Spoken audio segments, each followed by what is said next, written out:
Dhubri Phulbari bridge Zubeen গাৰ্গৰ নামেৰে নামাকৰণৰ দাবী বিজেপি নেতাৰ। ভাৰতবৰ্ষৰ ভিতৰত সৰ্ববৃহৎ দলংখন ধুবুৰী ফুলবাৰীৰ মাজেৰে নিৰ্মাণ হৈ আছে।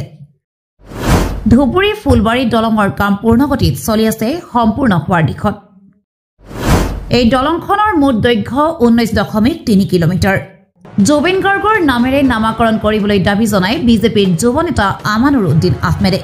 ভাৰতবৰ্ষৰ ভিতৰত সৰ্ববৃহৎ দলংখন ধুবুৰী ফুলবাৰীৰ মাজেৰে নিৰ্মাণ হৈ আছে। ইয়াৰ মুঠ দৈৰ্ঘ্য হৈছে 19.3 কিলোমিটাৰ। এই দলংখন নিৰ্মাণ হলে অসম আৰু মেঘালয় ৰাজ্যৰ যথেষ্ট উন্নয়ন হ'ব আৰু লগতে এই দুয়োখন ৰাজ্যৰ লগতে বহিৰাজ্যৰ সকলো ঠাইৰ লগত যোগাযোগ অতি সহজ হ'ব।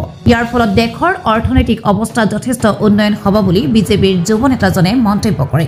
এই দলংখন নিৰ্মাণৰ বাবে ভাৰতৰ প্ৰধানমন্ত্ৰী মাননীয় নৰেন্দ্ৰ মোদী আৰু অসমৰ মাননীয় মুখ্যমন্ত্ৰী ডক্টৰ হিমন্ত বিশ্ব শৰ্মাক ধন্যবাদ জ্ঞাপন কৰে।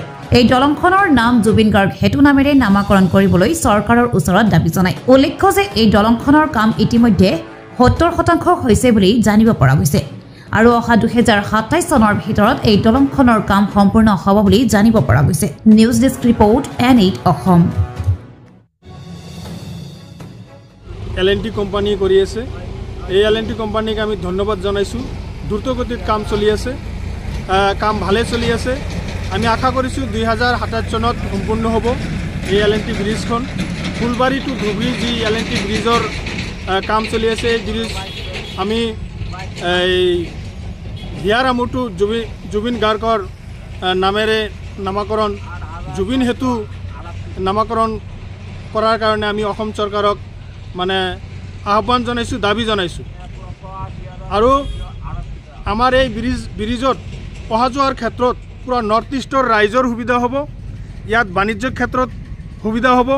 আমি মেঘালয়ৰ পৰা বালি ইট লৈ আহোঁ অসমত, এইবিলাক ক্ষেত্ৰত সুবিধা হ'ব।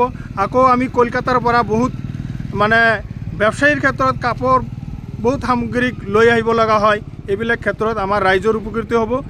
ইয়াত আমি দেখা পাইছোঁ যে আমাৰ ৰাইজৰ লগতে আমাৰ চৰকাৰ, আমাৰ দেশ আগুৱাই যাব বুলি আমি আশা কৰিছোঁ।